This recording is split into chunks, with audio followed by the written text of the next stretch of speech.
사도행전 3장 22절에서 24절까지 제가 혼자 수화를 읽어서 보여드릴게요. 22절 모세가 말하되 주 하나님이 너희를 위하여 너희 형제 가운데서 나 같은 선지자 하나를 세울 것이니 너희가 무엇이든지 그의 모든 말을 들을 것이다. 23절 누구든지 그 선지자의 말을 듣지 아니하는 자는 백성 중에서 멸망을 받으리라 하였고 24절 또한 사무엘 때부터 이어 말한 모든 선지자도 이때를 가리켜 말하였느니라. 이때가 언제일까요? 이때 예수님 때. 네, 여기까지부터 인사하겠습니다. 잘 오셨습니다. 반갑습니다. 오셨어요. 오늘 말씀의 제목은 기억나세요? 수학 표현 어떻게 했죠? 구, 속, 자. 의 직분. 직분. 네. 직분이라는 단어 좀 어렵죠? 여러분 각자 직분 다 맡아있죠? 각자. 집사님도 있고, 원사님도 있고, 장로님도 있고, 각자의 역할 있죠? 구속자가 수화로 우리 농 입장에서 되게 쉬운 게 수화로 표현 다 포함되어 있어요. 그죠? 구속자니까 자기 백성을 저희 죄에서 구원할 자 누구요? 예수 이름대로 뜻대로 구속자가 되니까 이 단어의 의미가 다 포함되어 있어요. 그 역할 내용들이 다 포함되어 있어서 구속자. 그죠? 쉽죠? 구속자의 직분이 무엇입니까? 이렇게 질문해요. 오늘이 몇 번으로 되어 있습니까? 소요리 문답의 23번이죠. 이게 23번이에요. 23번이에요. 그러면 얘가 24번, 25번, 26번이에요. 이해되세요? 구속의 직분이 무엇입니까? 이게 23번. 그러면 선지자, 제사장, 왕입니다. 이게 23번 다 끝. 그 다음에 선지자의 직분은 무엇입니까? 제사장의 직분은 무엇입니까? 왕의 직분은 무엇입니까? 이게 24, 25, 26이에요. 24, 25, 26이에요. 그래서 오늘은 23번부터 26번까지가 다 들어가 있어요. 그 다음이 뭐라고요? 26번에서 끝나니까 그 다음은 뭐예요? 27번, 8번이 뭐냐면 구속자의 직분을 낮아지면서 어떻게 행하셨습니까? 다시 높아지면서 어떻게 행하셨습니까? 이게 27번, 8번이에요. 그래서 차례대로 잘 보시면 좋을 것 같고 특별히 다음 주가 성탄절이라서 예수 그리스도의 아기 예수로 오심이 다 포함되어 있어서 딱 맞는 것 같아요. 네, 좋은 것 같아요. 자, 봅시다. 그리스도께서 우리의 구속자로서 행하시는 직분이 무엇입니까? 그러면 셋 대답해 주세요. 우리 세례 교육 때 똑같은 내용이 나왔어요. 간단하지만 다 포함이 있었어요. 예수님의 세 가지 직분이 뭐라고요? 선지자. 두 번째가 제사장. 세 번째가 왕. 반지를 끼는 왕이란 조예요. 선지자, 제사장, 왕. 이 셋의 공통점.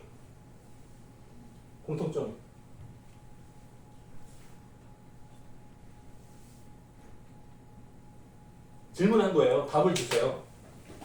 공통점은 무엇입니까? 이선민 수사님. 여기서부터 사격을 다 물어봐야겠다.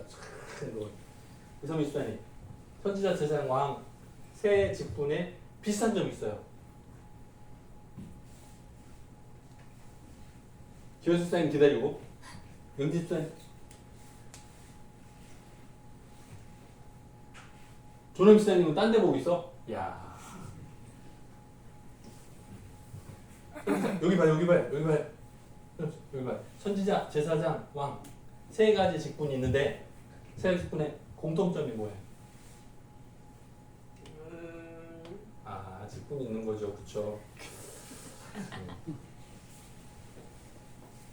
혹시 제가 이제 얘기하면 다 알아. 이렇게 해요. 근데 지금은 이제 이게 뭐냐? 그러니까 이런 중인데 혹시 기억? 지금은 아직 생각 안 나. 오! 아주 간단히 맞추셨네. 기름을 부어서 직분을 맡겨요. 하나, 둘, 셋, 다 똑같이. 선지자를 불러서 맡길 때도 사무엘도 어렸을 때 똑같이 다윗 왕 어렸을 때 불러서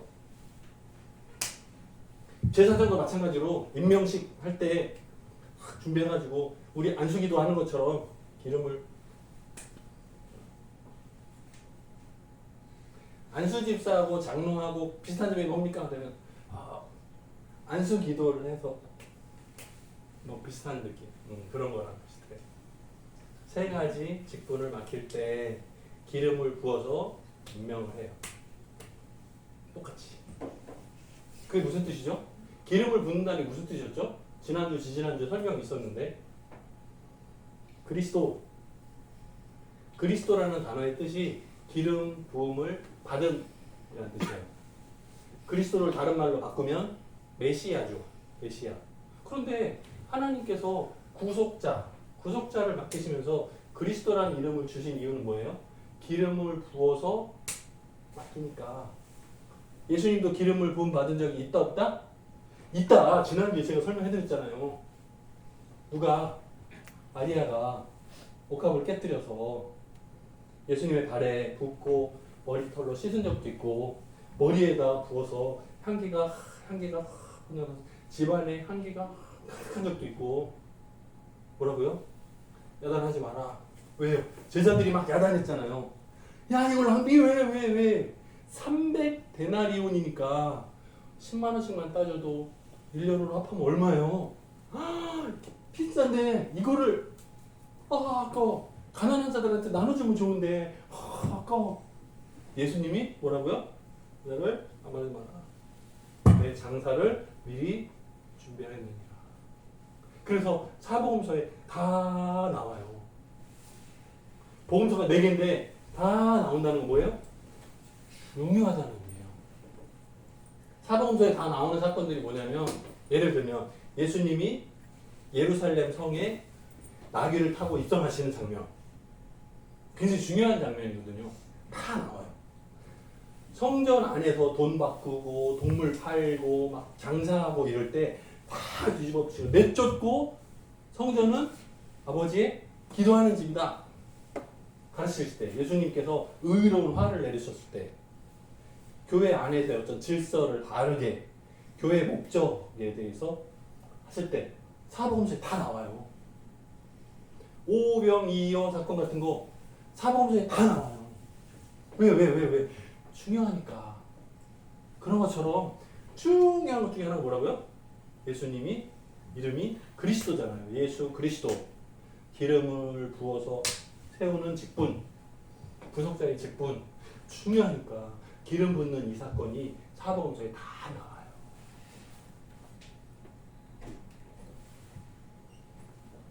공통점은 기름을 부어서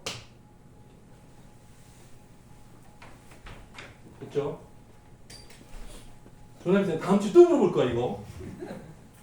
다음 주 또 물어볼, 똑같은 문제를 또 물어볼 거예요. 뭐라고요? 공통점이 뭐라 그랬어요?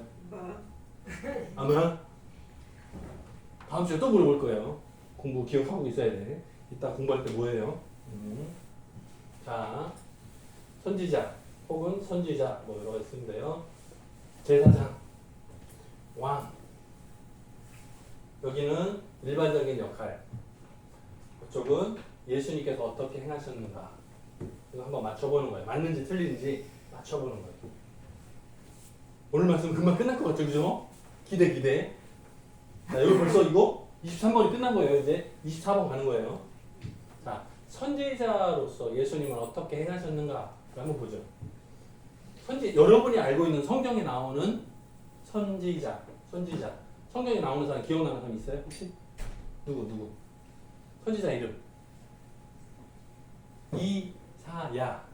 이사야. 아, 네. 이사야. 이사야. 네, 알아요. 또. 이사야 있고 또 누구? 다니엘. 있어요. 선지자예요. 또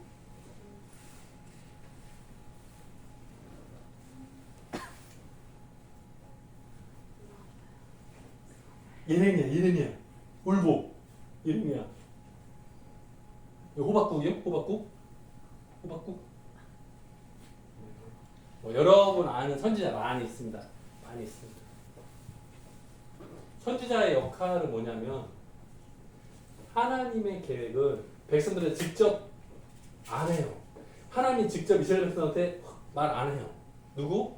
대표자를 불러서 맡겨서 기름 부은 맞는 사람한테 기름 붓고 맡겨서 말하고 말아요.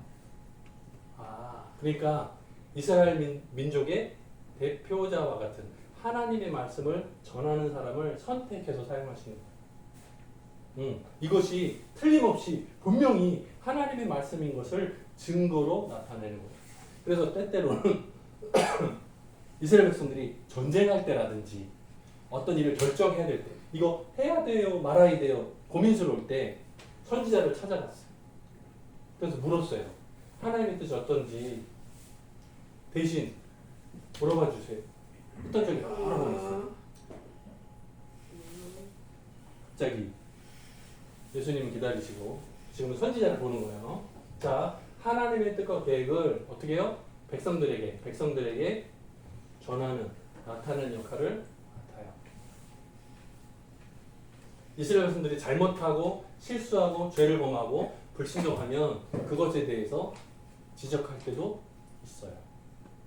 우리 사울 같은 경우 아말렉하고 전쟁할 때 순종하지 않고 불순종해서 아각 왕도 죽이라 했는데 죽이지 않고 살려서 데리고 오고 좋은 소나 낙이나 양들을 다 데리고 와요. 그죠? 사람들도 예쁘고 날씬한 사람들 다 데리고 와요. 다 죽이라 했는데 완전히 멸하라 했는데 불순종하고 몰래 내 재산인 것처럼 다 가지고 와요. 어떻게 해요? 순종이 제사보다 낫다. 사무엘 선지자를 통해서도 그런 역할을 감당하는 거예요.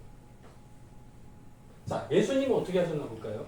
그 세례 요한도 마찬가지지만 예수님도 오셔서 전도 활동하실 때 뭐라고 선포하셨냐면 회개하라. 뭐라고요? 여기 악행과 불순종을 지적하는 거예요. 회개하라. 천국이 가까웠느니라. 하는 거예요. 그래서 구원을 위한 하나님의 계획, 하나님 나라의 비밀 이런 것들을 백성들을 모아놓고 가르치셨어요. 그래서 선지자의 역할을 잘 맞게 감당하셨어요. 자, 두 번째로 제사장. 여러분이 기억하는 제사장 누구? 기억 없어요? 제사장 중에 기억나는 이름?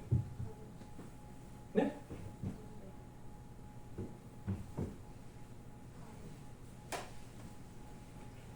뭐래? 들려요? 수어로 해보세요. 수어로. 형 아론이요. 아론인데 뭐라고 그래서 가발일도 아니고 누구지? 아론. 처음 1대 제사장인 거죠. 1대 대제사장 아론. 제사장은 무슨 역할을 해요? 일이 뭐예요? 제사장이 하는 역할 무슨 일을 하죠? 내용이 뭐예요? 제사장은 성전 안에서 이제 성막이 되겠죠. 성막 안에서 제사 동물을 잡아서 제사를 진행하는 그 역할들을 감당하겠죠. 그죠? 또 제사장으로서 그 안에서 행정적인 일, 또 백성들을 교육하는, 바르게 말씀을 가르치는 역할들도 감당하겠죠. 여기 보면 백성의 대표, 제사를 진행하고 제사를 통해서 죄 용서를 구하고 하나님과 이스라엘 백성 사이에서 중보의 역할을 감당하죠. 중간에서 이게 제가 그림자와 같다고 지난번에 여기다가 그림 그려서 설명한 적 있어요. 그죠? 하나님과 죄인 사이에서 중보의 역할을 감당하는 거. 제사장이 하던 일이에요. 그런데 예수 그리스도께서는 하나님과 죄인 사이에 다리 역할을 감당하신 거잖아요. 하나님이면서 동시에 사람이어야 돼요. 그런데 구약 시대 때는 그 역할을 제사장이 대신 감당했어요. 근데 제사장은 완벽해요? 완벽하지 못해요? 완벽하지 못해요. 그러니까 어떻게 해요? 제사 시작하기 전에 자신의 속죄제를 먼저 해요. 왜? 죄가 스스로 있으면 들어가면 죽어. 안 돼. 미리 자신의 죄를 속하는 속죄제, 죄를 속해 달라는 제사를 먼저 진행해요. 나를 위해서. 그리고 내 죄 문제를 돌아보고 하면 그 다음에 성막에 들어가서 이스라엘 백성 전체의 대표 자격으로 제사를 진행하는 거예요. 이게 1년에 한 번. 근데 만약에 자신을 위한 속죄제가 없이 그냥 들어가면 죽어요. 그만큼 우리는 어때요? 우리는 교회 올 때 죽을까봐 이러면 좋아요? 여러분 어때요? 그냥 이러고만 오죠. 그죠? 저 밖에서 그냥 마음대로 살다가도 교회 오는 날은 그냥 막 오죠. 이유가 뭐예요? 누구 믿고? 교만해서 그렇다고? 교만해서 그런 거구나. 내가 그걸 몰랐네. 그러네요. 교만해가지고 그냥 그러면 안 돼요, 여러분. 교만해서 그런 거네 지금. 사람 얘기하잖아요. 우리가 담대하게 교회 나올 수 있는 이유는 뭐예요? 누구 믿고? 예수님 믿고. 내 의는 부족하지만 예수의 이름으로 오는 거예요. 그러니까 가능한 거예요. 예수의 이름 힘입어서 예수님한테 얹혀서 가는 거예요. 우리가 예수 이름으로. 예수 이름. 그죠? 자, 예수님의 역할이 뭐였는지 볼까요? 하나님의 공의를 만족시켜 드렸다. 무슨 뜻이요? 죄를 범하면 반드시 죽는다는 법. 그게 하나님의 공의예요. 하나님 나라의 법이에요. 죄를 범하면 죽어야 돼. 그래서 모든 인류의 죄 대신해서 예수님이 짊어지시고 십자가에서 죽으신 거예요. 그게 하나님 나라의 공의를 만족시킨 거예요. 법대로 한 거예요. 여러분 불쌍하니까 다 준 게 아니에요. 하나님 나라의 법대로 모든 죄값을 상쇄한 거예요. 누가 대신? 예수님이 대신 죄값을 감당하신 거예요. 원래는 누가 죽어야 돼요? 우리가 다 죽어야 돼, 원래는. 근데 우리 대신 죄의 짐을 지시고 십자가에서 달려 죽으신 예수님인 거예요. 스스로 제사장 역할을 감당하시면서 동시에 제물, 마치 구약 제사 때 동물 잡아 죽일 때 이 동물처럼 어린 양과 같이 예수님이 십자가에 달려 죽으신 거예요.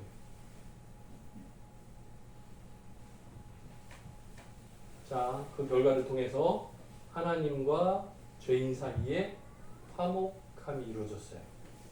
원래는 하나님과 죄인 사이에는 건너지 못하는 큰 두렁이 있는 거예요. 가지 못하는 거예요. 원래 하나님 나라의 법을 따르면 죄인은 하나님께 가까이 못 간다고요. 아까도 봤죠? 제사장이 하나님 앞에 그냥 들어가면 죽는다니까요. 죄는 하나님 가까이 가지 못해요. 불가능해요. 근데 이것을 가능하도록 다리를 놓은 거예요. 하나님과 화목한 다리가 되신 거예요. 예수님은 다리가 되신 거예요. 그리고 이제는 우리를 위해서 대신 기도해 주시는 거예요. 하나님의 보좌 우편에서 우리를 위해서 대신 기도하고 계신 거예요. 때때로는 여러분이 기도 없이 살죠. 게을러서. 아까 조남희 집사님 그랬잖아요. 교만해서 그렇다고. 와, 그냥 온다고. 우리 막 담대하게 온다고 교회 온다 그랬더니 교만하다고 말했잖아요. 근데 우리가 교만 플러스 게으름. 네네. 그래서 우리는 때때로 기도하는 걸 잊어버리고 살아요. 그런데 다행스럽게도 우리가 교회 나오면 하나님께 예배 드릴 수 있는 이유가 있어요. 뭐예요? 예수님께서 대신 기도하고 계세요. 참 다행이죠, 그죠? 누군가 널 위하여 누군가 기도하네. 내가 홀로 외로워서 마음이 무너질 때 누군가 널 위해 기도하네. 이 찬양 가사의 누구? 이 누구예요? 예수님이에요. 예수님이에요. 이 찬양 가사를 바꿔서 부르면 예수님 널 위하여 예수님 기도하네. 내가 홀로 외로워서 마음이 무너질 때 예수님 널 위해 기도하네 하는 찬양이에요. 우리가 잘 기억해야 돼요. 이 누군가가 부모님이 될 수도 있어. 하지만 근본적으로는 예수님이 날 대신해서 기도해 주시는 거예요. 세 번째는 왕.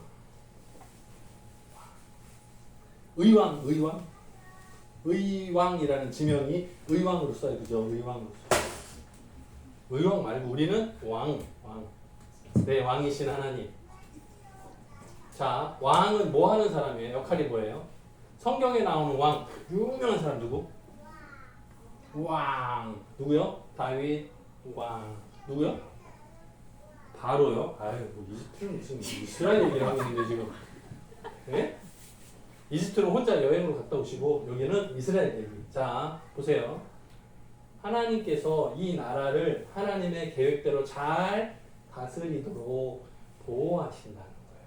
그리고 원수 나라들하고 전쟁할 때 승리케 도와주신다는 거예요. 이게 이제 성경에 나오는 왕들의 역할. 예수님은 왕이신 적이 없는데요?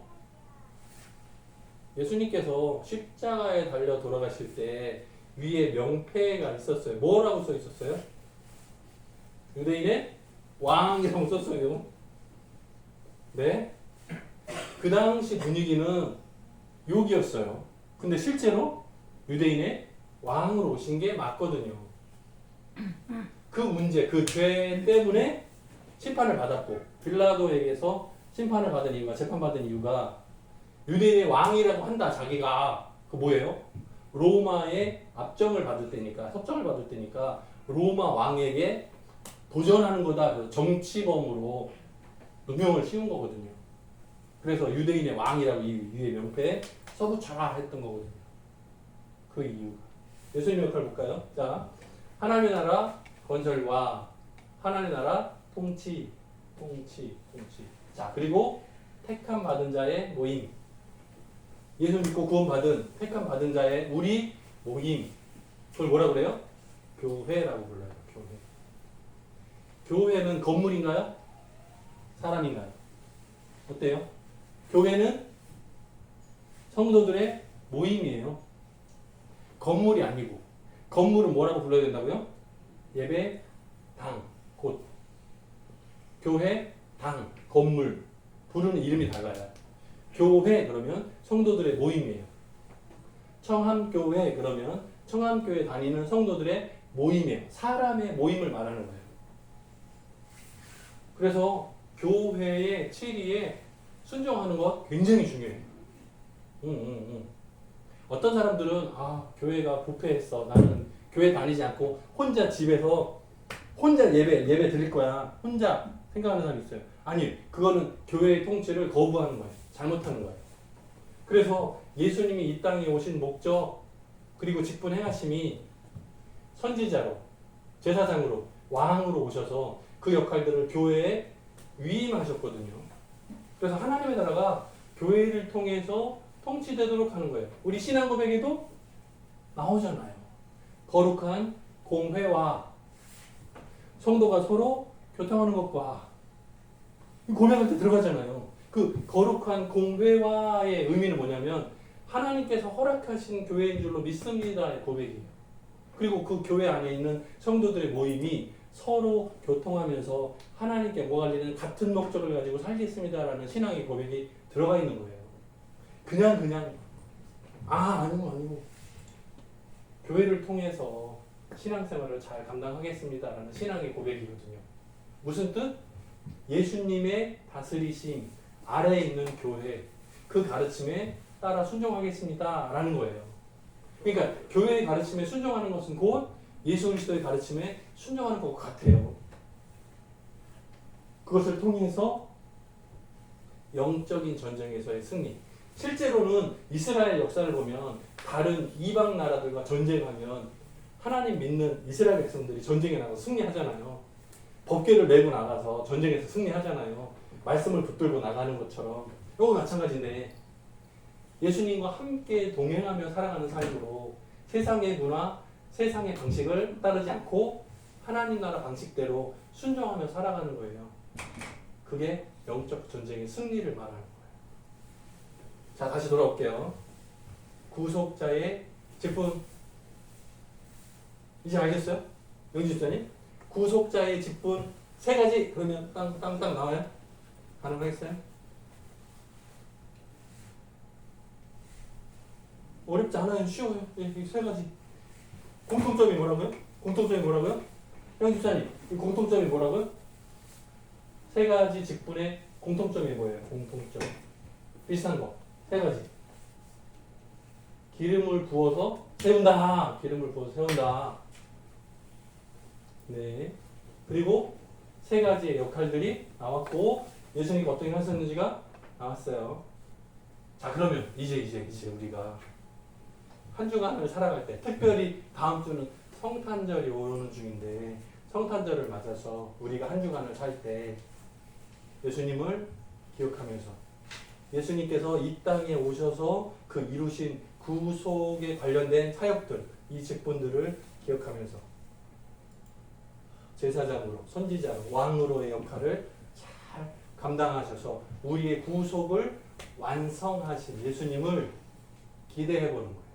그리고 예수님이 이 땅에 오신 날을 우리는 생일이라고 말하는데 실제로 영원 전부터 영원까지 스스로 계시는 하나님과 동등이시니까 예수님의 생일이라고 말하면 좀 이상하지만 예수님께서 이 세상에 오신 것을 기억하고 기념하는 날이 성탄절이에요. 그죠?